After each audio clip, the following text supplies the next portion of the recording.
Hoy te vas a enterar de la historia más absurda de la medicina moderna. Una historia que mezcla espionaje industrial, príncipes feudales, una de las primeras estudiantes universitarias de Rusia y una bebida que nació porque a los pastores les daba pereza lavar el envase. Pero también te vas a enterar de algo mucho más incómodo, porque el kéfir está de moda. Lo venden como elixir de la longevidad, como salvador del intestino, como prevención del Alzheimer. Y la realidad de la ciencia, la realidad de los papers que se están publicando ahora mismo es que la mayoría de estas afirmaciones tienen un asterisco enorme al lado. Un asterisco que dice, se necesita más investigación. Y un dato que como traumatóloga me obsesiona. Hay estudios buenos, serios, en mujeres posmenopáusicas que sugieren que el kéfir podría hacer algo a tus huesos que ningún yogur normal hace. Pero no por las razones que tú crees. Soy la doctora Inés y bienvenido a mi canal. En septiembre de 1908,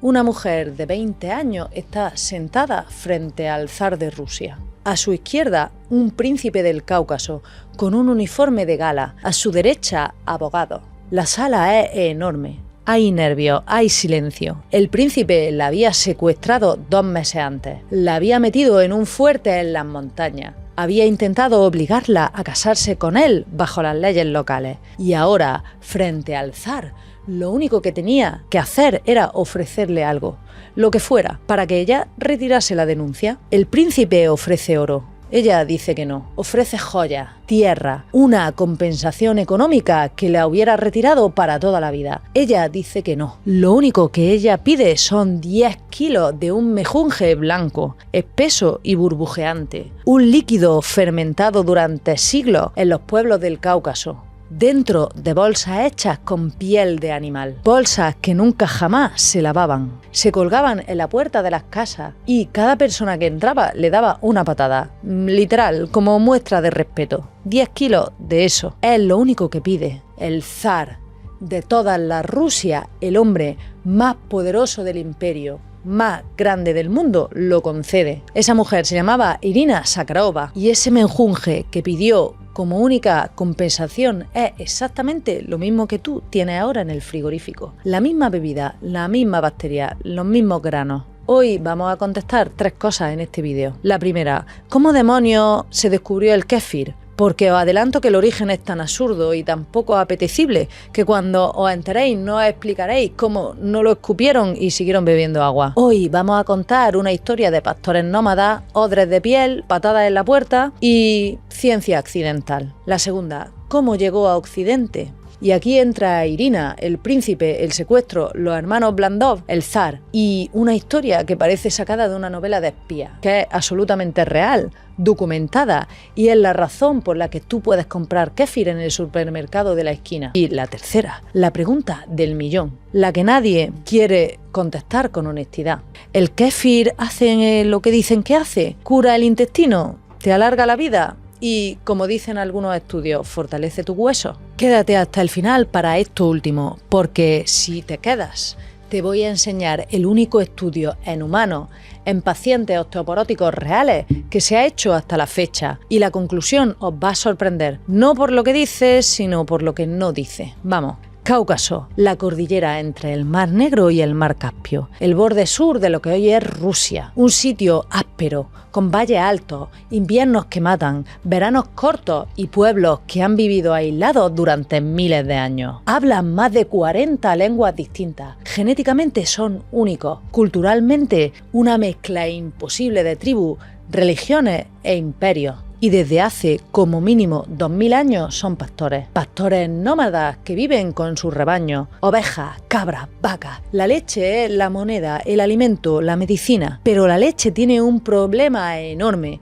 Sin frigorífico en verano dura horas, se cuaja, se pudre, se desperdicia. Así que los pastores del Cáucaso aprendieron a transportarla y conservarla en odres. Bolsas hechas con piel de cabra entera. Sí, entera. Le sacaban las patas, ataban los extremos y dentro echaban la leche. La piel, todavía con su pelo, sin curtir del todo, llena de grietas microscópicas, de poros, de bacterias, de levadura.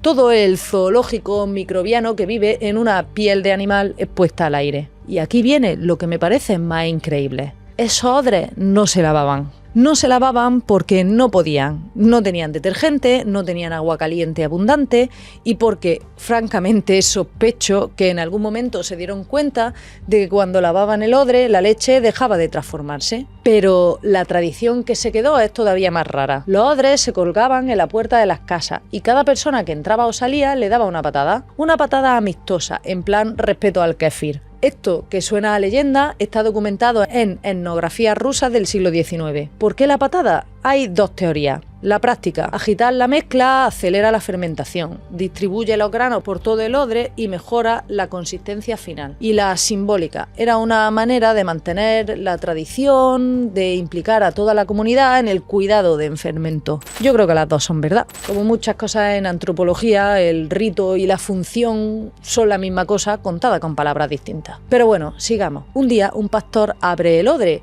y la leche ya no es leche, es algo blanco, espeso, ligeramente burbujeante, con un punto ácido y un punto alcohólico. La prueba no le mata, de hecho le sienta bien, le quita el dolor de tripa que llevaba arrastrando, le ayuda a aguantar el invierno y así, sin método científico, sin papers, sin comité ético y sin nada, los pastores del Cáucaso descubrieron una de las bebidas fermentadas más complejas del planeta y la llamaron kéfir, del turco keyf, que significa literalmente sentirse bien. Una de las pocas palabras del mundo cuyo nombre coincide con sus efectos declarados. Como si en español le llamásemos al café estoy vivo. Pero pasa una cosa, y aquí viene el primer giro. La leyenda local dice que los primeros granos no fueron un accidente. Dice que el profeta Mahoma en persona los regaló a los pueblos del Cáucaso y que le hizo prometer que nunca, jamás los compartirían con nadie fuera del Cáucaso, que perderían sus propiedades si lo hacían. Y la gente del Cáucaso, durante 1400 años, cumplieron. El kéfir, durante todo ese tiempo, permaneció encerrado en sus montañas. Los granos no salieron. La receta era secreta y ese secreto se guardó. Mientras toda Europa moría de tuberculosis, cólera, disentería, mientras los niños se morían de diarrea por toneladas, los abuelos del Cáucaso vivían 90 años, conservaban los dientes y bebían un mejunje fermentado. Los demás no podían tenerlo. A finales del siglo XIX, esto ya empezaba a oler raro. Los rusos llevaban siglos conquistando el Cáucaso, lo habían incorporado al imperio, mandaban allí soldados, médicos, geógrafos, y todos volvían contando lo mismo: la gente vive más, enferma menos y bebe esto. Pero no había manera de conseguir los granos. Los pastores los protegían como reliquias. Para conseguir granos nuevos había que pedírselo a otra familia que ya los tuviera. No se vendían, no se regalaban, se heredaban de padre a hijo, de abuelo a nieto y a un extranjero jamás. Hasta que en 1908 la Sociedad Rusa de Médicos de Moscú decidió que aquello tenía que cambiar como fuera. Y aquí entra ella. Irina Shakrova tiene 20 años. Es una de las primeras mujeres en Rusia que ha conseguido formarse en una disciplina técnica. Ha estudiado en la Escuela Imperial de Queseros. Habla francés, alemán y algo de los dialectos del Cáucaso. Es brillante, es bella, es ambiciosa, trabaja para los hermanos Blandov, dueños de la quesería más importante del país. La Sociedad Rusa de Médicos contacta con los Blandov y le hace una propuesta. Hay que conseguir los granos como sea, y la única forma es enviar a alguien lo bastante encantador como para que el príncipe del Cáucaso baje la guardia. Los Blandov mandan a Irina sola a las montañas. Su misión, escrita literalmente en los archivos, es seducir al príncipe Bek Mirza Barchorov, es decir, no seducirlo en el sentido romántico, engatusarlo, ganarse su confianza, hacer que él se sienta lo bastante encantado como para regalarle un puñado de grano. Irina viaja al Cáucaso, llega al palacio del príncipe y empieza a trabajar. Y aquí la historia se complica, porque el príncipe se enamora de ella. Pero no se vuelve más tonto, sino que se vuelve más listo. Adivina lo que ella quiere y le da de todo: cenas, fiestas, regalos, paseo a caballo, joyas. Pero los granos, eso no. Irina se da cuenta de que no va a conseguirlo. Después de varias semanas decide volver a Moscú. Hace las maletas, pide su carruaje, sale del palacio. El carruaje no llega a Moscú. A medio camino, soldados del príncipe la interceptan, la llevan de vuelta y el príncipe le explica algo muy sencillo en perfecto ruso. Bajo las leyes locales del Cáucaso, si un hombre noble desea casarse con una mujer y la mujer rechaza, el hombre puede secuestrarla y obligarla a casarse con él, si la mantiene en su casa el tiempo suficiente. Es una tradición ancestral y es legal. Lo que no se imagina el príncipe es que Irina no es una campesina, es una funcionaria con conexiones en Moscú. Y los hermanos Blandov, cuando se dan cuenta de que su empleada no vuelve, mueven cielo y tierra. Llegan a las montañas con autoridades imperiales rusas. Negocian, amenazan y rescatan a Irina. Pero ella no quiere irse así, quiere justicia. Volvemos al zar. Septiembre de 1908. Tribunal Imperial. El príncipe frente al tribunal es declarado culpable de secuestro y se le exige una compensación. El zar en persona le pregunta a Irina qué quiere. Y aquí está la frase que tiene que estar en una placa en algún museo de la historia de la medicina. Irina mira al zar y dice: no quiero oro, no quiero joyas, no quiero tierra, quiero 10 libras de granos de kéfir. Eso es 10 libras, más o menos 4,5 kilos. La frase del cuento dice 10 kilos, pero las fuentes documentales dicen 10 pounds, libras imperiales rusas, que son aproximadamente 4,5 kilos. El zar asiente y el príncipe entrega los granos y se acaba la historia.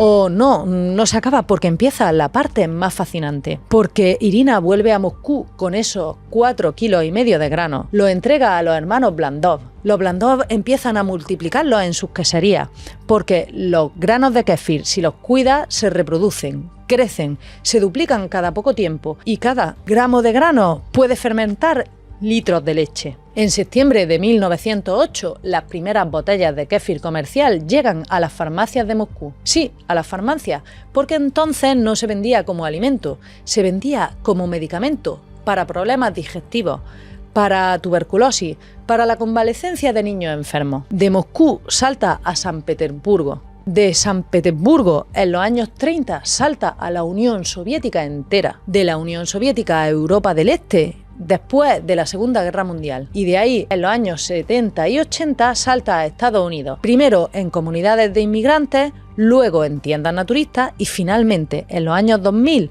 a los supermercados convencionales. Cada bote de kéfir que tú compras hoy en cualquier supermercado del planeta contiene granos cuya línea genética se puede trazar, en la mayoría de los casos, hasta los granos que Irina Shakrova arrancó al príncipe del Cáucaso en septiembre de 1908. Y aquí viene lo que me revienta la cabeza, lo que más me obsesiona como médico. Esos granos no se pueden recrear en laboratorio. Lo han intentado decenas de equipos científicos.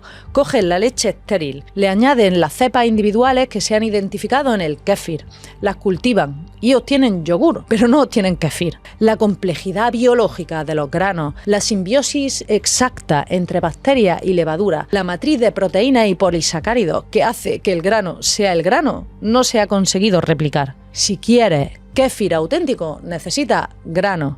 Y los únicos granos que existen vienen de granos anteriores, que vienen de granos anteriores. Y de granos más anteriores aún. Hasta llegar, como mínimo, a aquellos 4,5 kilos que Irina Shakrova consiguió a cambio de no aceptar el oro de un príncipe. Es la única bebida del mundo que yo sepa que tiene una cadena humana ininterrumpida de 2000 años. Y es muy probable que los granos que tú tienes en la nevera ahora mismo estén en algún sentido genealógico emparentados con los granos del profeta. La ciencia detrás. Vale, hasta aquí la historia. Ahora vamos al cuerpo. ¿Qué hace exactamente el kéfir cuando se lo bebe una persona? ¿Y qué lo hace distinto a un yogur normal? Imagina que tu intestino es una ciudad. Una ciudad con 40 millones de habitantes microscópicos. Bacterias, sobre todo, pero también levaduras, virus, hongos, la microbiota. Esa ciudad tiene barrios, servicios, tiene economía propia y cuando funciona bien, digiere la comida, entrena el sistema inmune, fabrica vitaminas e incluso produce neurotransmisores que llegan al cerebro y te cambian el humor. Cuando funciona mal,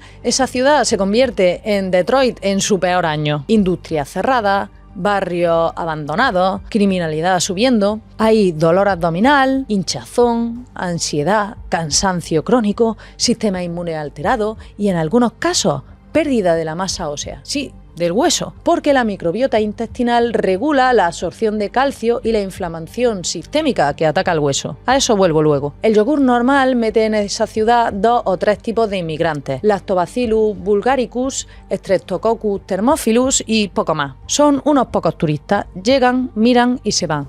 Casi ninguno se queda a vivir. El kéfir es otra historia. El kéfir mete en esa ciudad 61 tipos distintos de microorganismos. La cifra exacta varía según el grano, pero las cepas identificadas en revisiones recientes superan ese número. Bacterias ácido-lácticas, bacterias del ácido acético, levaduras como Saccharomyces y Clubberomyces, un montón de microorganismos más. No son turistas, es una migración masiva. Y eso trae cosas que el yogur no puede traer. Trae enzimas que rompen la lactosa de manera mucho más completa que el yogur, lo cual explica por qué hay personas intolerantes a la lactosa que toleran el kéfir, pero no el yogur. Trae péptidos bioactivos, que son fragmentos de proteína de la leche partidos por las bacterias. Tienen efectos antiinflamatorios y antioxidantes documentados. Trae kefirán, que es un polisacárido único del kéfir con propiedades inmunomoduladoras. Y trae algo que casi nadie menciona: alcohol. Sí, alcohol. El kéfir trae entre un 0,5 y un 2% de alcohol,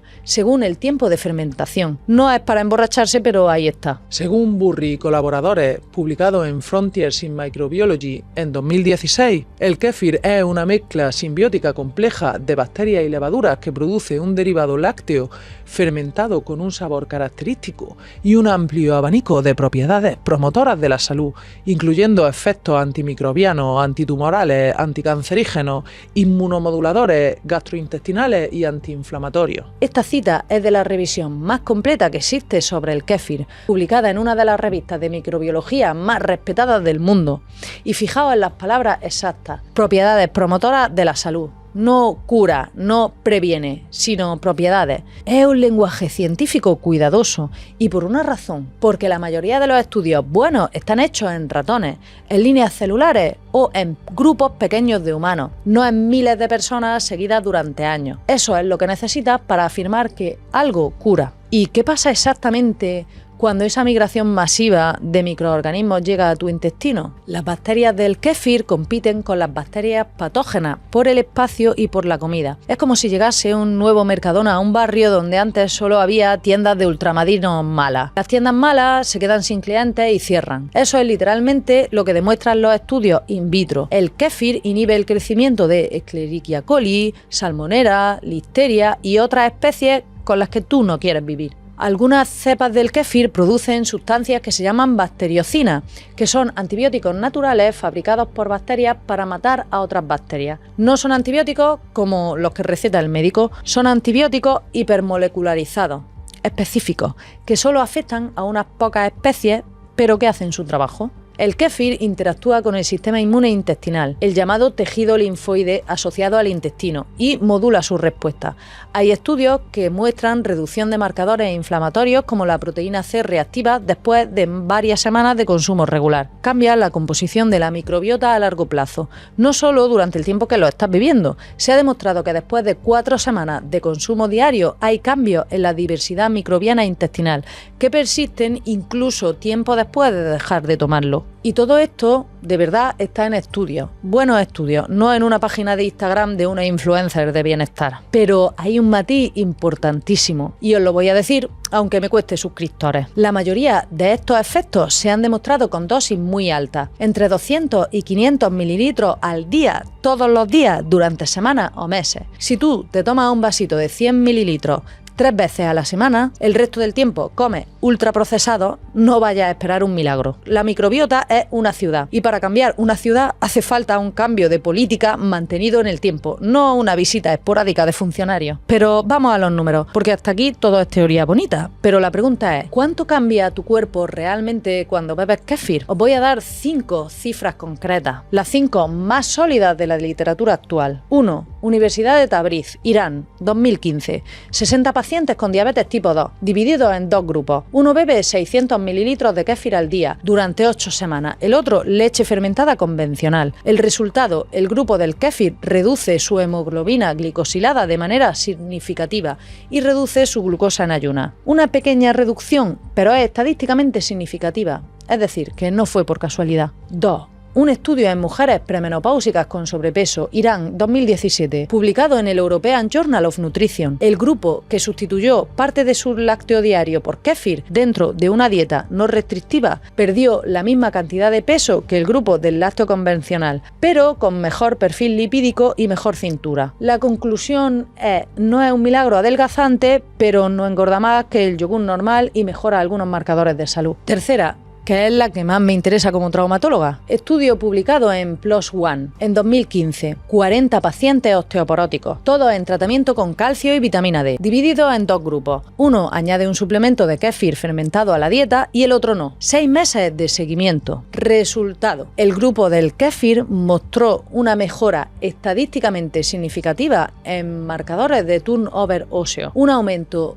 medible de la densidad mineral ósea en la cadera respecto al grupo control. Aclaramos lo que significa esto. El kéfir no fue tratamiento, fue un complemento que mejoró los resultados. Tras 6 meses consumiendo leche fermentada con kéfir, la densidad mineral ósea de la columna lumbar, la cadera y el cuello femoral aumentó de forma significativa en los pacientes osteoporóticos en comparación con el grupo control. Esto es importante. Es tal cual lo que un traumatólogo busca: una intervención dietética sencilla, segura, barata, que mejora un poquito la densidad ósea en pacientes con osteoporosis ya establecida. Un poquito, no es un fármaco. No reemplaza los bifosfonatos ni la teriparatida, pero suma, y en medicina, cuando algo suma, cuesta poco y no hace daño, pues hay que tenerlo en cuenta. Cuarto, modelo animal de Alzheimer. Estudio de Tong y colaboradores, publicado en Oxidative Medicine and Cellular Longevity en 2020. Ratas a las que se les induce un modelo de Alzheimer recibieron suplemento de kéfir durante 6 semanas. Resultado: mejora cognitiva medible, reducción de marcadores de estrés oxidativo cerebral y cambios en la microbiota intestinal asociado a esa mejora. Es un estudio en rata, no es un estudio en humano, pero es la primera evidencia de que el eje intestino-cerebro podría modularse con kéfir en patología neurodegenerativa. Hay ensayos en humanos en marcha, pero aún no hay resultados publicados con la suficiente potencia estadística. Y 5, y este es el más infravalorado, estudio de Ostadrahimi y colaboradores, Irán de nuevo, sobre intolerancia a la lactosa. Personas con intolerancia diagnosticada tomaron kéfir y mostraron una reducción del 70% de síntomas digestivos comparado con la leche normal. 70%. La razón: las bacterias del kéfir literalmente se comen la lactosa antes de que llegue al intestino. Estás bebiendo lactosa predigerida. Y ahora el dato brutal: el cierre, el que duele. A pesar de todos estos estudios, no hay un solo metaanálisis con cientos de miles de pacientes que demuestre que la gente que bebe kéfir vive más años o sufre menos enfermedades cardiovasculares que la gente que no lo bebe. No existe ese estudio. Y no existe porque hacerlo es carísimo, dura décadas y nadie lo financia. Toda la evidencia que tenemos es indirecta, sumada y a partir de estudios pequeños. Es decir, el kéfir tiene buenos motivos para creer que ayuda, pero no tiene la prueba final, igual que la dieta mediterránea durante 40 años, hasta que llegó el estudio Predimed y demostró por fin lo que toda Andalucía sabía desde Roma. Con el kéfir todavía no ha llegado el Predimed. Estamos en fase de todo apunta a que sí, el giro contemporáneo, porque mientras la ciencia, despacito y con cuidado, sigue investigando el kéfir auténtico, la industria alimentaria ha hecho lo de siempre. Ha cogido la palabra, ha quitado el contenido y la ha vendido vacía. Si vas al supermercado y miras la nevera de los lácteos fermentados, la mitad de los productos llevan la palabra kéfir, estilo kéfir, tipo kéfir, y de todo eso, una proporción enorme no son kéfir, no tienen los granos, no tienen la fermentación simbiótica, lo que tienen es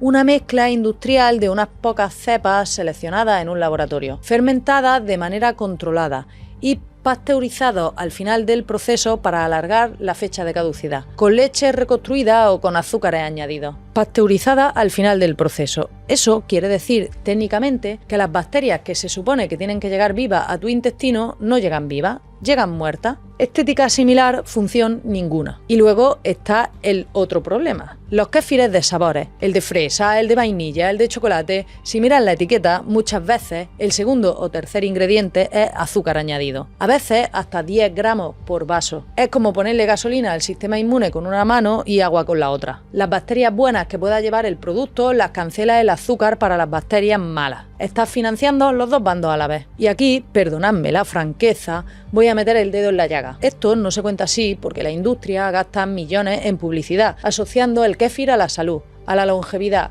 a los pueblos del Cáucaso. Pero el kéfir industrial pasteurizado con sabor a fresa y azúcar añadido no tiene absolutamente nada que ver con lo que bebía la abuela del Cáucaso. Bebía un líquido espeso, ácido, sin azúcar, ligeramente alcohólico, fermentado en casa con granos heredados de su madre. El producto que compras tú hoy, en muchos casos, es un yogur con marketing. ¿Y cómo se distingue? Pues 3 reglas sencillas. La primera, la etiqueta tiene que poner kéfir sin más. Si pone kéfir de fruta, kéfir con azúcar, leche fermentada estilo kéfir o cualquier otro adorno, sospechad. Tiene que ser kéfir natural, sin azúcar añadido, solo leche y granos de kéfir. Como mucho, fermentado de kéfir, si está bien hecho. La segunda regla es mirar si pone fermentación a partir de granos vivos o contiene cultivos vivos y activos. Si lo pone, bien. Si no lo pone, sospecha. La pasteurización final está permitida y muchas marcas la hacen para alargar la fecha de caducidad.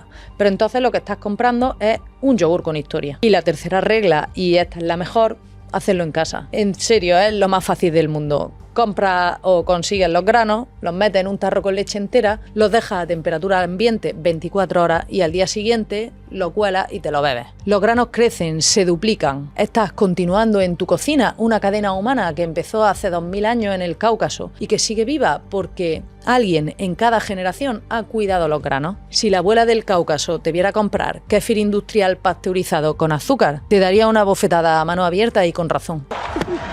El tratamiento térmico de los productos de kéfir para alargar su vida útil elimina los microorganismos probióticos viables responsables de la mayoría de los beneficios para la salud documentados, dando lugar a un producto final que, aunque estructuralmente similar, carece de las propiedades bioactivas del kéfir tradicional, según Slattery, Cotter y Othol, publicado en Nutrients en 2019. Esta es la cita más diplomática que vais a oír de un estudio diciendo, en lenguaje científico, que el kéfir industrial pasteurizado es una estafa. O mejor dicho, que es legalmente correcto pero biológicamente inútil. Y ahora la perversión más moderna. La empresa que vende cápsulas de kéfir liofilizado, polvo en pastilla. Os lo vendo a 15 euros la caja. Probado en un estudio in vitro patrocinado por la propia empresa. Marketing a tope. Influencer lo recomienda con código de descuento.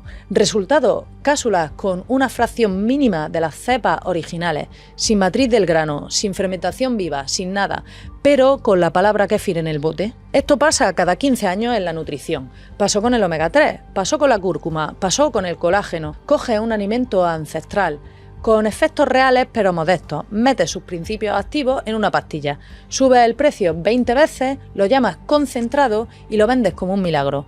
Y luego, 5 años después, llegan los metaanálisis y dicen, no había efecto significativo. Y todo el mundo se sorprende. Yo no me sorprendo, llevo años viéndolo. Si queréis kéfir, comprad grano o comprad un kéfir auténtico de fermentación viva. Si lo que queréis es pastilla, pues allá vosotros, pero no me digáis que no os he avisado. Irina Sakrova, aunque tenía 20 años, sabía algo que la mayoría de gente que hoy mete un bote de kéfir en el carrito del supermercado no sabe. Sabía que en su mano estaba la posibilidad de que millones de niños rusos enfermos de tuberculosis, disentería, desnutrición, tuvieran acceso a una bebida que durante 1400 años había estado encerrada en unas montañas. Sabía que el oro se acaba, las joyas se venden y sabía que 10 libras de granos vivos, bien cuidados, se convierten en 100 kilos en 6 meses, en 1 tonelada en 2 años, en toda la URSS abasteciendo a su farmacia en 1 década. Apostó por la biología y ganó. Y esa es la pregunta con la que os quiero dejar hoy. ¿Qué decisiones